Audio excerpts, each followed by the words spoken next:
કાલથી નવરાત્રિની શરૂઆત થવાની છે અને આજે ગ્રહણનો દિવસ છે। આજે શનિ જે છે તે પોતાની રાશિ બદલવાનું છે, શનિવારનો દિવસ છે, એટલે આની કોઈ પણ અસર નવરાત્રિને થશે અથવા તો નવરાત્રિનું આગમન કાલથી થઈ રહ્યું છે તો એ લોકોએ ભક્તોએ શું ધ્યાન રાખવું જોઈએ? નવરાત્રિનું આગમન તો કાલ બહુ વિશેષ સરસ રીતે થઈ રહ્યું છે, પણ 11મી એપ્રિલ સુધી તો દિવસો સાચવવાની જરૂર છે, કારણ કે 11મી એપ્રિલની આજુબાજુના દિવસ પણ સારા નથી અને પાણીની જે જળઘાટ છે વિશ્વમાં એની અસરો રહેશે। એટલે ખાસ કરીને નવરાત્રિ આ વખતે સારી હોવા છતાં આગ, અકસ્માતો, બંધ, હડતાલો, નિર્ધારણ બનાવો, આંદોલનો, આ બધાથી ત્રસ્ત થઈ જવાય એવા આંદોલન, સરકાર ત્રસ્ત થાય એવા આંદોલન થશે અને હાઇડન પ્રવૃત્તિ જે છે એ રહેશે। એટલે નવરાત્રિની અંદર કુંજિકા શોધ કરવું સારું રહે, કારણ કે શુક્ર રાહુ આ વખતે છે। શુક્ર રાહુ જે છે એ એક દેવી તત્વ માટે ઉપર આસુરી તત્વનો ઉદય થાય છે। મેં કહ્યું ને આસુરી, અને આસુરી તત્વ જે છે એ દેશ અને દુનિયામાં જબરદસ્ત એની અસરો કરશે। અનિષ્ટ અસરોમાં એ અસરો આપણે જોઈ, કોઈ નકલી મુદ્રા, નકલી અધિકારી બનવું, નકલી કામો, નકલી ઘી બનવું, આ જે નકલી બનશે અને દહન વિધિ છે એટલે આપણે ખાસ ધ્યાન રાખવું પડશે। દહન વિધિમાં આ જ્યારે બનાવો બનતા હોય છે અને આંકડો 9નો છે એટલે મંગળનો, એટલે આગ અકસ્માતના અને દરિયામાં તો શું આવી શકે, સુનામી આવે। એટલે આ જે મુખ્ય નવરાત્રિ આ વખતે વિશેષ નવરાત્રિ શુક્ર રાહુના યોગના કારણે છે। કુંજિકા સ્ત્રોત કરવાથી સારું રહે નવરાત્રિમાં। નવરાત્રિના દિવસો તો ભારે છે જી કાકા। એટલે ફરી એકવાર આપણે આ બધા વિશે વાત કરીશું, ગ્રહણ અને જે શનિ પોતાની રાશિ બદલી રહ્યું છે તેના વિશે પણ વાત કરીશું, પરંતુ હવે મારે એ જાણવું છે કે આવનારા વર્ષમાં હવે કયા પ્રકારનું વાતાવરણ રહેવાનું છે, કારણ કે અત્યારની પરિસ્થિતિ જોઈએ તો આપણે એક તો ઉનાળાની શરૂઆત જોવા મળી, ટેમ્પરેચર વધતું ગયું અને 2 દિવસથી આપણે જોઈએ છે કે ટેમ્પરેચરમાં ઘટાડો જોવા મળી રહ્યો છે, ઠંડક અનુભવાય છે અને હજુ તો આગામી સમયમાં માવઠાની આગાહી કરવામાં આવી છે। એટલે કયા પ્રકારનું વાતાવરણ રહેવાનું છે? 11મી તારીખ સુધી બહુ જબરદસ્ત વાતાવરણમાં પલટા આવવાના છે અને આ પલટાઓ જે છે એ પંચગ્રહી યોગો છે। વાતાવરણમાં એક્લિપ્સ બને છે, એક્લિપ્સની ખાસ અસર ભૂભાગ પૃથ્વીના પોપડા ઉપર થાય છે। પૃથ્વીના પોપડા ઉપર હમણાં તો આપણે જોયું, બેંકોક મ્યાનમારમાં તો જોયું। એટલે ખાસ કરીને આ અસરો વિશે આપ શું વધારે વિશે જાણવા માંગો છો, એટલે હું આપને જવાબ આપી શકું? કાકા, એટલે વરસાદની શરૂઆત ક્યારથી થવાની છે અથવા તો જે ગરમીનું પ્રમાણ છે એ કેટલા સમય સુધી વધશે અને કેવી ગરમીનો અહેસાસ આપણે કરવો પડશે? ગરમીનો અહેસાસ અત્યારે હવે ધીરે ધીરે ગરમી વધશે। 1 એપ્રિલથી ગરમી વધવાની શક્યતા રહે છે। મધ્ય ગુજરાતમાં ભાગોમાં તો મહત્તમ ઉષ્ણતામાન 43-43 ડિગ્રી સેલ્સિયસ જેવું થઈ જવાની શક્યતા રહે છે। ઉત્તર ગુજરાતના ભાગોમાં, મહેસાણાના ભાગો, બનાસકાંઠાના ભાગો અને સાબરકાંઠાના ભાગોમાં પણ ગરમી વધશે।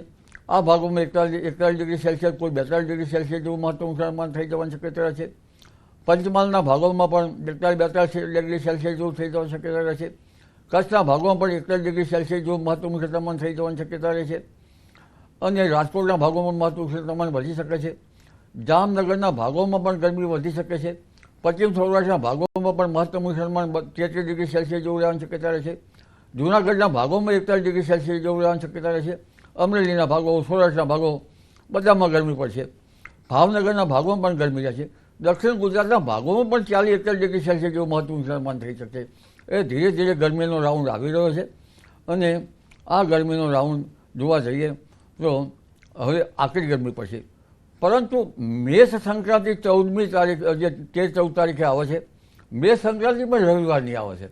એટલે સંક્રાંતિ રવિવારનો આવે એ પણ બરાબર નથી, પણ આ વખતના જે યોગો જે છે એ 11મી તારીખ સુધીમાં તો પાણી જે એકાએક હવામાનમાં પડતો કમોસમી વરસાદ, દેશના ઉત્તરીય પર્વતીય પ્રદેશોમાં લગભગ હિમવર્ષા આ થશે. જી. પરંતુ 14મી એપ્રિલ પછી જી કાકા, આપણે વરસાદ વિશે પણ વાત કરીશું, પણ આપણા દર્શક મિત્ર અત્યારે જોડાઈ ગયા છે લીંબડીથી અને એ આપને સવાલ કરવા માંગે છે. સૌથી પહેલા એમનો સવાલ સાંભળીશું અને પછી કાકા એમનો જવાબ આપશે. જી જી, આપનું નામ? જી, આપનો સવાલ શું છે? આગાહી આપે અમરલાલ કાકા, જી એમાંથી અત્યારે ધરતીમાં ઉથલ પાથલનું બોલે છે કાકા, તો કહું ધરતી કંપની શક્યતા ખરી? અમરલાલ કાકાને પૂછો છો. ધરતીકંપ વિશે મારાથી ના કહી શકાય.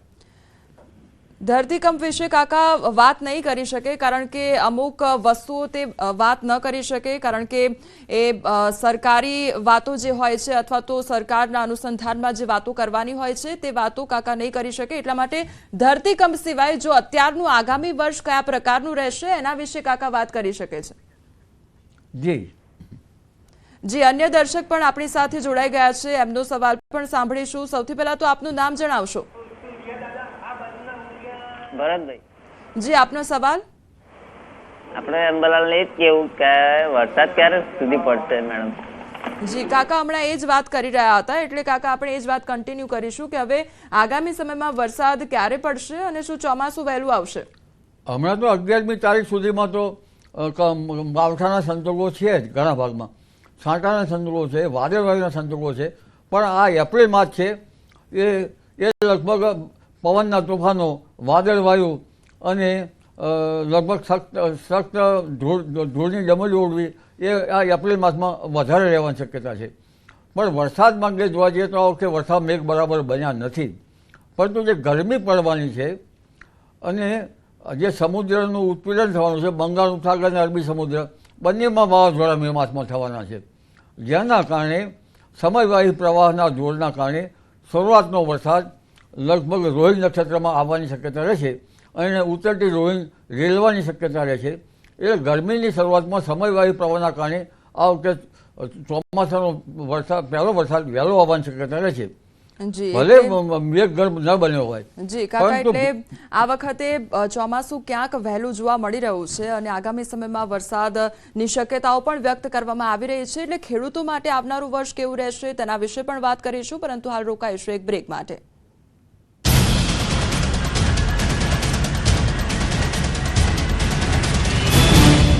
हम वो हैं. ગુજરાતમાં કાળઝાળ ગરમી વચ્ચે માવઠું ત્રાટકવાની સંભાવના છે. ગરમી, આંધી, વંટોળ અને માવઠાની આગાહી કરવામાં આવી છે, જેને લઈને છેલ્લા 2 દિવસથી મોસમે કરવટ બદલી છે. ભર ઉનાળે વાતાવરણમાં પલટો આવ્યો છે, જાણે ઋતુનો રિવર્સ ગિયર પડી ગયું હોય તેમ વહેલી સવારે અને મોડી રાત્રે ઠંડીનો અહેસાસ થઈ રહ્યો છે. ઠંડા પવનો ફૂંકાઈ રહ્યા છે, જેની વચ્ચે વડોદરામાં ગાઢ ધુમ્મસ છવાયું છે. ડભોઈથી સ્ટેચ્યુ ઓફ યુનિટીના માર્ગ ઉપર ગાઢ ધુમ્મસ છવાઈ જતા શૂન્ય વિઝિબિલિટી થઈ ગઈ હતી. પરિણામે વાહન ચાલકો મુશ્કેલીમાં મુકાઈ ગયા હતા. વહેલી સવારથી ડભોઈ પંથકના રેલવે સ્ટેશન, વેગા શિનોર 4 રસ્તા, શિનોર રોડ, એસઓયુ રોડ સહિતના વિસ્તારોમાં ગાઢ ધુમ્મસ જોવા મળ્યું. ડભોઈથી સ્ટેચ્યુ ઓફ યુનિટી જવાના રસ્તે વિઝિબિલિટી ઓછી થઈ જતા નોકરી ધંધાર્થે નીકળેલા લોકોને